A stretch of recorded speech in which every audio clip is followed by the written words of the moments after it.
Struwwelpeter, Merry Stories and Funny Pictures by Heinrich Hoffmann. Merry Stories and Funny Pictures. When the children have been good, that is, be it understood, good at mealtimes, good at play, good all night and good all day, they shall have the pretty things Merry Christmas always brings. Naughty romping girls and boys tear their clothes and make a noise, spoil their pinafores and frocks, and deserve no Christmas box. Such as these shall never look at this pretty picture book. Shock-headed Peter. Just look at him, there he stands, with his nasty hair and hands. See, his nails are never cut, they are grimed as black as soot. And the sloven, I declare, never once has combed his hair. Anything to me is sweeter than to see shock-headed Peter. Cruel Frederick. Here is cruel Frederick, see, a horrid wicked boy was he. He caught the flies, poor little things, and then tore off their tiny wings. He killed the birds and broke the chairs, and threw the kitten down the stairs. And oh, far worse than all beside, he whipped his Mary till she cried. The throw was full on faithful Tray, came out to drink one sultry day. He wagged his tail and wet his lip, when cruel Fred snatched up a whip, and whipped poor Tray till he was sore, and kicked and whipped him more and more. At this good Tray grew very red, and growled and bit him till he bled. And he should only have been by to see how Fred did scream and cry.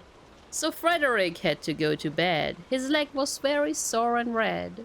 The doctor came and shook his head, and made a very great to-do, and gave him nasty physic too. But good dog Tray is happy now, he has no time to say bow wow. He sat himself in Frederick's chair, and loves to see the nice things there. The soup he swallows sup by sup, and eats the pies and puddings up. The dreadful story of Harriet and the matches. It almost makes me cry to tell what foolish Harriet befell.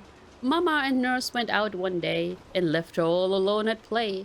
Now on the table close at hand, a box of matches chanced to stand, and kind mamma and nurse had told her that if she touched them they would scold her. But Harriet said, "Oh, what a pity, for when they burn it is so pretty. They crackle so and spit and flame, mamma too often does the same." The pussycats heard this, and they began to hiss, and stretched their claws and raised their paws. "Meow," they said, "meow, meow, you'll burn to death if you do so." But Harriet would not take advice. She lit a match, it was so nice. It crackled so, it burned so clear, exactly like the picture here. She jumped for joy and ran about, and was too pleased to put it out. The pussycats saw this and said, "Oh, naughty, naughty miss," and scratched their claws and raised their paws. "That's very, very wrong, you know. Meow, meow, meow, meow. You will be burned if you do so." And see, oh, what dreadful thing! The fire has caught her apron string. Her apron burns, her arms, her hair. She burns all over everywhere. Then how the pussycats did mew. What else, poor pussies, could they do? They screamed for help. 'Tis was so vain. So then they said, "We'll scream again. Make haste, meow, meow. She'll burn to death, we told her so." So she was burned with all her clothes, and arms and hands and eyes and nose, till she had nothing more to lose, except her little scarlet shoes. And nothing else but these was found among her ashes on the ground. And when the good cats sat beside the smoking ashes, how they cried, "Meow, meow, meow, meow, what will mamma and nursie do?" The tears ran down their cheeks so fast they made a little pond at last. The story of the man that went out shooting. This is the man that shoots the hares. This is the coat he always wears. With game bag, powder horn, and gun, he's going out to have some fun. He finds it hard without a pair of spectacles to shoot the hare. The hare sits snug in leaves and grass, and loves to see the green man pass. Now, as the sun grew very hot, and he a heavy gun had got, he lay down underneath the tree, and went to sleep, as you may see. And while he slept like any top, the little hare came hop, hop, hop, took gun and spectacles, and then on her hind legs went off again. The green man wakes and sees her placed, the spectacles up on her face, and now she's trying all she can to shoot the sleepy green-coat man. He cries and screams and runs away, the horrors after him all day, and hears him call out everywhere, "Help! Fire! Help! The hare! The hare!" At last he stumbled at the well, head over ears, and in he fell. The hare stopped short, took aim, and hark! Bang went the gun. She missed the mark. The poor man's wife was drinking up her coffee in her coffee cup. The gunshot cup and saucer through. "Oh dear," cried she, "what shall I do?" The left close by the cottage there, the her's own child, the little hare. And while she stood up on her toes, the coffee fell and burned her nose. "Oh dear," she cried, with spoon in hand, "such fun I do not understand." The story of little Suck-a-Thumb. One day Mama said, "Conrad dear, I must go out and leave you here. But mind now, Conrad, what I say. Don't suck your thumb while I'm away. The great tall tailor always comes to little boys who suck their thumbs. And ere they dream what he's about, he takes his great sharp scissors out and cuts their thumbs clean off. And then, you know, they never grow again." Mama had scarcely turned her back. The thumb was in. A leg, a leg. The door flew open, in he ran, the great long red-legged scissor man. "Oh, children, see, the tailor's come and caught out little Suck-a-Thumb."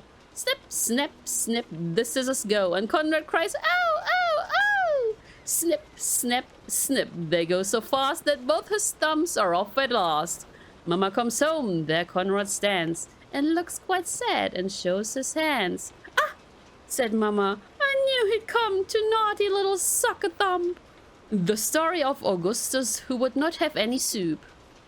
Augustus was a chubby lad, fat ruddy cheeks Augustus had, and everybody saw with joy the plump and hearty, healthy boy.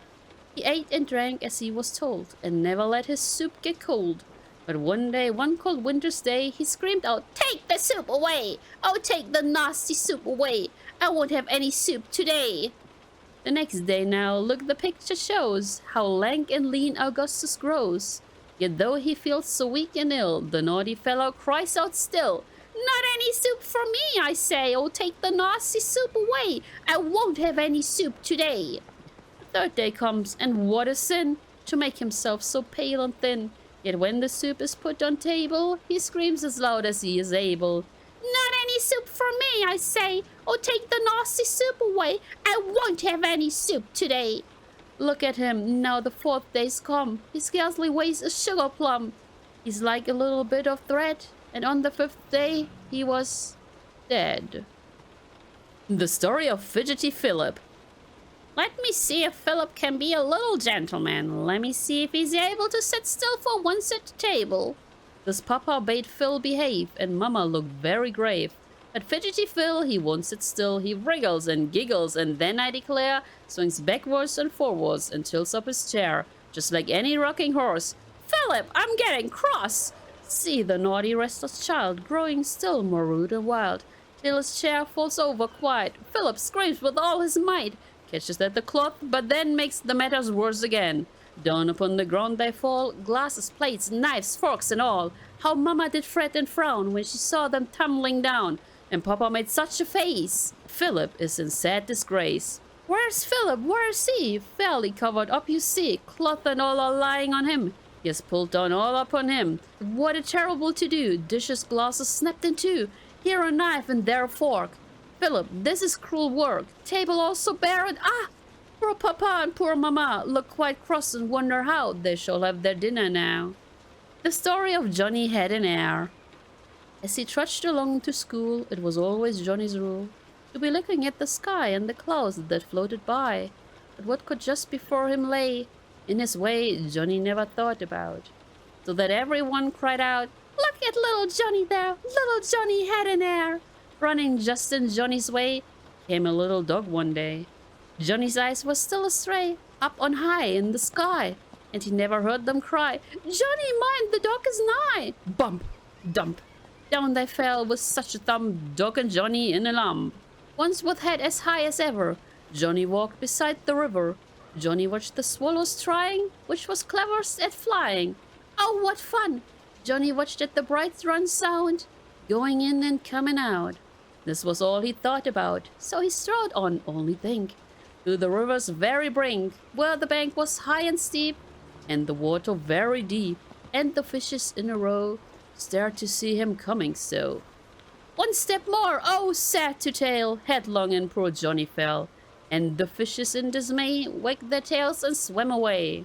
There lay Johnny on his face, with his nice red riding case, But as they were passing by, two strong men had heard him cry, and with sticks those two strong men hooked poor Johnny out again. Oh, you should have seen him shiver when they pulled him from the river. He was in a sorry plight, dripping wet in such a fright. Wet all over everywhere, clothes and arms and face and hair. Johnny never will forget what it is to be so wet. And the fishes 1, 2, 3 are coming back again, you see. Up they came the moment after to enjoy the fun and laughter. Each popped out his little head, and to tease poor Johnny said, "Silly little Johnny, look, you have lost your writing book." The story of Flying Robert. When the rain comes tumbling down in the country or the town, all good little girls and boys stay at home and mind their toys. Robert thought, "No, when it pours, it is better out of doors." Rain it did, and in a minute Bob was in it. Here you see him, silly fellow, underneath his red umbrella. What a wind! Oh, how it whistles through the trees and flowers and thistles. It has caught his red umbrella. Now look at him, silly fellow. Up he flies to the skies. No one heard his screams and cries. Through the clouds the rude wind bore him, and his head flew on before him. Soon they got to such a height, they were nearly out of sight. And the head went up so high that it nearly touched the sky. No one ever yet could tell where they stopped or where they fell. Only this one thing is plain: Bob was never seen again.